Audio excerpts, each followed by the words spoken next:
कैसे हैं आप लोग। आज हम एक नया वीडियो बनाने जा रहे हैं जिसमें चर्चा होगी राष्ट्रपति के विधायी शक्तियों की। और यदि आप मेरा वीडियो रेगुलर देख रहे हैं तो आपको मालूम होगा कि इसी टॉपिक पे यानी राष्ट्रपति के विधायी शक्तियों के बारे में एक वीडियो बन चुका है, लेकिन वो पूरा नहीं हो पाया था।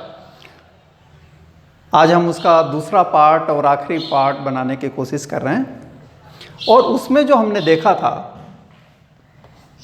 विधायी शक्तियों के संबंध में कि प्रेसिडेंट का संसद से जो रिश्ता है वही उसकी समस्त विधायी शक्तियों या लेजिस्लेटिव पावर की जो सोर्स है वह है, वहीं से उसके सारे जो विधायी अधिकार हैं, शक्तियां हैं, उत्पन्न होती हैं।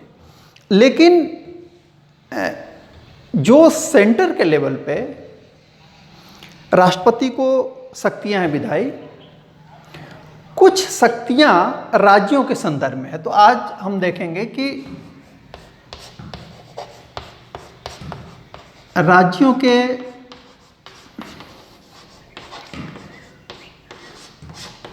विधेयकों के संबंध में पहले हमने क्या देखा कि संसद जिन विधेयकों को पास करती है, और अब हम देखेंगे और प्रोसेस क्या है। प्रोसेस यही है कि कोई जो है बिल यानी विधेयक पेश होता है और राज्य के स्तर पर देखें तो ये कहीं 2 सदन हो सकते हैं, हाउस 1 और हाउस 2, ये विधानसभा या विधानमंडल कुछ भी हो सकती है। और यहाँ से बिल पास होता है, जो भी स्थापित प्रक्रिया हो, और उसके बाद यह जाता है किसके पास, गवर्नर या राज्यपाल के पास। और यदि राज्यपाल इसको सहमत दे देता है, एसेंट दे देता है, तो क्या होता है, यह जो बिल है वह एक्ट जिसे हम कहते हैं कानून बन जाता है। एक सामान्य प्रक्रिया है, प्रेसिडेंट भी यही करता है और राज्यपाल भी यही करता है। और आपको मालूम है कि जब राज्यपाल के समक्ष एसेंट के लिए यानी सहमत के लिए कोई विधेयक प्रस्तुत होता है तो उसके सामने 3 विकल्प हैं जो प्रेसिडेंट के समक्ष भी होते हैं। और पहला है कि वह क्या करे, सहमति दे दे, सहमति दे देगा एस। दूसरा है कि वह मना कर दे, सहमति नहीं देगा। तीसरा है कि वो वापस कर दे, रिटर्न कर दे। ये 3 प्रेसिडेंट भी करता है और कौन करता है, गवर्नर भी करता है। लेकिन संविधान में गवर्नर को एक चौथा ऑप्शन भी है। और चौथा ऑप्शन क्या है, चौथा ऑप्शन है कि वह आरक्षित कर सकता है, आरक्षित या सुरक्षित कर सकता है क्या, विधेयक को, किसके लिए, राष्ट्रपति के लिए। जब कोई विधेयक गवर्नर के पास गया तो ये 3 अधिकार तो उसके पास प्रेसिडेंट वाले हैं। चौथा ये है कि वह रिजर्व कर सकता है, रिजर्व कर सकता है किसके लिए, प्रेसिडेंट के लिए। और यहां से राज्यों के संबंध में राष्ट्रपति के विधायिका शक्ति शुरू होती है। तो अब केस क्या हो गया, केस ये हो गया कि गवर्नर ने प्रेसिडेंट के लिए किसी विधेयक को आरक्षित कर दिया। अब प्रेसिडेंट क्या करेगा, तो राज्य के विधेयकों के संबंध में भी प्रेसिडेंट सहमति दे सकता है, सहमति देने से मना कर सकता है या उनको वापस कर सकता है, वापस कर सकता है। केंद्र में भी संसद द्वारा पारित किसी विधेयक को राष्ट्रपति सहमति दे सकता है, सहमति देने से मना कर सकता है या संसद को वापस कर सकता है। लेकिन यहाँ एक आपको टेक्निकल चीज़ समझनी चाहिए। टेक्निकल चीज़ क्या है कि अब आपको सवाल ये पूछा जाएगा कि राष्ट्रपति राज्यपाल द्वारा आरक्षित जो या सुरक्षित जो बिल हैं वह किन को वापस करता है। एक तो ये है कि राष्ट्रपति के सामने, तब तक आप सोचते रहिए कि किसको वापस करेगा, और प्रेसिडेंट क्या कर सकता है। एक तो वह कि जो स्टेट असेंबली है उसको वापस करे, या दूसरा राज्यपाल को। अब मैं आपसे सवाल पूछता हूं कि राष्ट्रपति, यह जो राष्ट्रपति है रिजर्व बिल को वापस कर रहा है, तो किसको वापस करेगा। अब यहां एक छोटे से एक बड़ा सिंपल सा कॉमन सेंस है। मान लीजिए आपके सामने प्रश्न नहीं आया और अचानक ही आपसे पूछ लिया जाता है कि किसको वापस करेगा। तो एक उदाहरण से समझिए। मान लीजिए कि मैंने आपसे 10 रुपये उधार लिए, या आपने अपनी साइकिल मुझे चलाने के लिए दी, मुझे कहीं जाना था, तो मैं जब आऊँगा तो वह साइकिल किसको दूंगा, आपको दूंगा, या वह पैसा जो मैंने आपसे उधार लिया था वह किसको दूंगा, आपको ही दूंगा ना, या किसी तीसरे को दे दूंगा। तो आप कह देंगे कि भाई आपने तीसरे को क्यों दिया। तो जाहिर सी बात है कि मैंने आपसे लिया है या आपके माध्यम से मेरे पास वो साइकिल या पैसा आया है, तो मैं वापस भी किसे करूंगा, आपको करूंगा। चूंकि वह बिल किसके माध्यम से गया था, ये जो बिल था यह राज्यपाल के माध्यम से गया था, किसके पास, राष्ट्रपति के पास। तो राष्ट्रपति विधानसभा को डायरेक्ट वह बिल वापस नहीं करता है, न कर सकता है। This is the establish process in our constitution. यह स्थापित प्रक्रिया है कि उस बिल को यदि प्रेसिडेंट वापस करना चाहता है तो वह वापस करेगा किसको, वह देगा राज्यपाल को, और राज्यपाल को वह निर्देश देगा, इंस्ट्रक्ट करेगा कि इस बिल को आप कहाँ ले जाएं, आप इसको विधान सभा में वापस करें। यानी राष्ट्रपति सीधे सीधे विधानसभा को वह बिल वापस नहीं करता। ये एक टेक्निकल पॉइंट है जिसको आप याद रखेंगे। राष्ट्रपति किसे देता है, राष्ट्रपति राज्यपाल को देता है और राज्यपाल फिर उस बिल को विधानसभा को देता है। तो मुझे लगता है एक बड़ा इंपॉर्टेंट पॉइंट था जिसे आपको जानना चाहिए। दूसरी चीज कि ये तो हमने सेंटर की बात कर ली, स्टेट की बात कर ली, लेकिन एक और प्रशासनिक यूनिट है। पिछले वीडियो में जो भी पॉइंट था उसके आगे इसको आप जोड़ लीजिएगा और आप कह सकते हैं संघ शासित प्रदेशों के संबंध में क्या विधायिका शक्ति। तो यहाँ पे आपको 3 वर्ड याद करने होंगे। 3 वर्ड क्या है जो संविधान में है, वह वर्ड है, पहला है पीस, पीस को हिंदी में बोलते हैं शांति। दूसरा है प्रोग्रेस, प्रगति, और तीसरा है गुड गवर्नेंस, अच्छा प्रशासन, सुप्रशासन।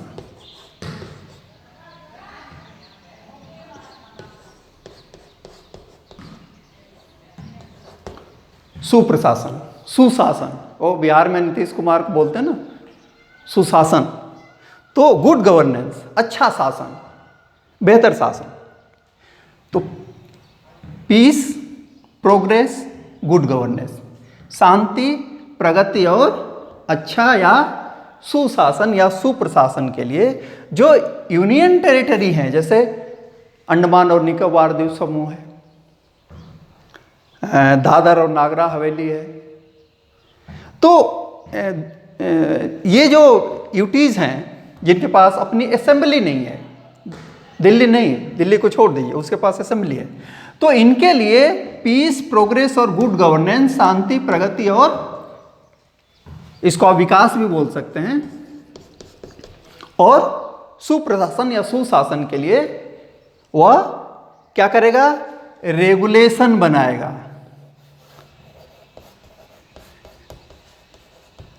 रेगुलेशंस बनाता है यूटीज के लिए, लेकिन आधार तीनों का। सवाल यहीं से आएगा, आप ध्यान रखिए। वह सवाल क्या पूछेगा एग्जाम में, पूछेगा कि राष्ट्रपति संघ शासित प्रदेशों के लिए इनमें से किस आधार पर या किस आधार पर, एक सकारात्मक भी पूछ सकता है, नकारात्मक भी पूछ सकता है, कि रेगुलेशन बनाता है या नहीं बनाता है।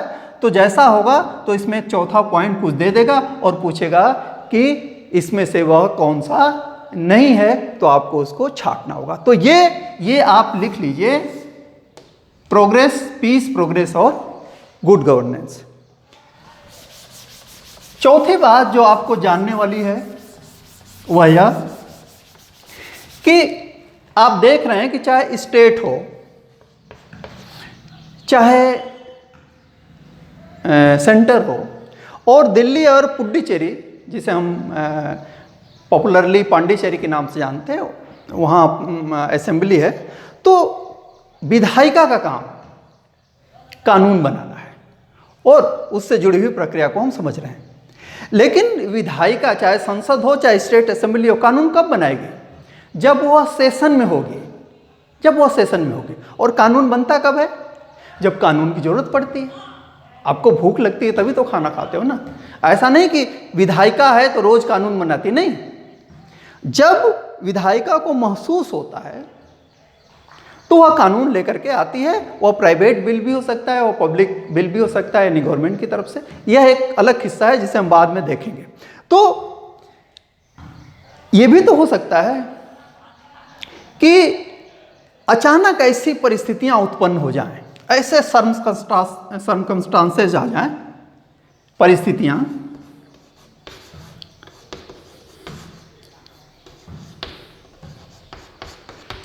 कुछ विशेष परिस्थिति आ जाए एकदम अर्जेंट, जिसमें एक्शन लेना, नेसेसरी एक्शन लेना यानी कार्य करना जरूरी हो जाए। और समस्या यह है कि पार्लियामेंट सेशन में नहीं है। तब क्या होगा? कानून की जरूरत है और पार्लियामेंट सेशन में नहीं है। और यदि पार्लियामेंट को आप कहेंगे कि प्रेसिडेंट पार्लियामेंट को बुला सकता है, लेकिन इसका एक प्रोसेस है ना, उस पर बहस होती है, उस पर संशोधन पेश होते हैं, पहले एक सदन, फिर दूसरा सदन, फिर राष्ट्रपति के पास। लेकिन परिस्थितियां यह है कि हमें आज ही कानून चाहिए। ऐसे स्थिति में प्रेसिडेंट के पास एक अधिकार संविधान देता है, वह है अध्यादेश, जिसको अंग्रेजी में कहते हैं ऑर्डिनेंस, जारी करने का अधिकार। और यह है संविधान के अनुच्छेद 1, 2, 3 यानी 123 में। तो उस समय ध्यान रखिए, उस समय जब पार्लियामेंट का कोई भी हाउस सेशन में नहीं है, ये चीज ध्यान रखिए, पार्लियामेंट सेशन में नहीं है, इट मीन्स कि लोकसभा और राज्यसभा में से कोई सेशन में नहीं। ये हो सकता है कि लोकसभा एक दिन पहले सेशन खत्म हो जाए और राज्यसभा कल भी चले, ये संभव है। लेकिन संविधान क्या कह रहा है? जब पार्लियामेंट सेशन में नहीं हो, इट मीन्स कि न तो लोकसभा न तो राज्यसभा सेशन में है। और जब सेशन में नहीं है यानी रिसेस में है, छुट्टी पर हैं, अवकाश पर हैं, बैठे नहीं हैं, और परिस्थितियां ये कह रही हैं कि नहीं, विशेष परिस्थितियां हैं जिसमें कानून की जरूरत है, विधि की जरूरत है, तो उस समय प्रेसिडेंट अध्यादेश लेकर के आता है और इसकी महत्ता वही होती है जो कि पार्लियामेंट द्वारा पारित कानूनों की होती है। पहली चीज। दूसरी चीज ये कि ये बहुत इंपॉर्टेंट आर्टिकल है, इसको याद कर लीजिएगा। 123 में यह पावर दिया गया। और तीसरी चीज ये है कि यह बिना, यदि पार्लियामेंट इसको आ करके इसको एक्सेप्ट नहीं करती, स्वीकार नहीं करती, तो 6 सप्ताह बाद यह खत्म हो जाएगा। और चौथी बात यह कि प्रेसिडेंट जब भी चाहेगा इसको वापस ले सकता है। तो ये कुछ मुख्य जो प्रेसिडेंट के अधिकार थे, जिसे हम विधायी अधिकारों में पहले वीडियो में टैकल नहीं कर पाए। और अब कुछ बहुत ही सामान्य सी बातें जिसे आप जानते हैं, और वह यह कि कुछ मेंबर नॉमिनेट करने का पार्लियामेंट में प्रेसिडेंट को राइट है। और जैसा कि आप जानते हैं कि 12 सदस्य राज्यसभा में और 2 सदस्य लोकसभा में नॉमिनेट करने का मूल संविधान से यह अधिकार प्रेसिडेंट को मिला था। राज्यसभा में 12 सदस्यों को नॉमिनेट करने का अधिकार अब भी है। यह आर्टिकल 80 है। यह बड़ी सामान्य सी बात है जिसको आप जानते हैं। एक विशेष बात जो आपको याद रखनी है कि ये 12 जो सदस्य होते हैं तो किस क्षेत्र के होते हैं? तो ये क्षेत्र है, एक तो साहित्य है, दूसरा समाज सेवा है, सोशल सर्विस है, तीसरा विज्ञान है, और चौथा कला है। अब देखिए, आप लोग विद्यार्थी हैं, आप या तो कला के विद्यार्थी होंगे या तो विज्ञान के विद्यार्थी होंगे, कॉमर्स के भी हो सकते हैं, लेकिन याद करने के लिए मैं बता रहा हूं कि कला और विज्ञान और प्लस यहां साहित्य और समाज सेवा, साहित्य और समाज। तो पहले याद कीजिए कि 4 क्राइटेरिया हैं, रटिए मत, पहले ये याद कीजिए कि 4 क्राइटेरिया हैं, और अब याद कीजिए कि समाज, साहित्य, समाज सेवा, विज्ञान और कला, ये 4 हैं। मैंने कहा कि मूल संविधान में, ये शब्द मैं क्यों कह रहा हूं? क्योंकि 2019 में एक संविधान संशोधन आया, 104, और इस संविधान संशोधन के माध्यम से जो राष्ट्रपति का अधिकार था 2 एंग्लो इंडियन, कौन? एंग्लो इंडियन को नॉमिनेट करने का, कहां? लोकसभा में। उस अधिकार को, उस व्यवस्था को सरकार ने 2019 में 104 संविधान संशोधन से क्या कर दिया? खत्म कर दिया। This is very very important question.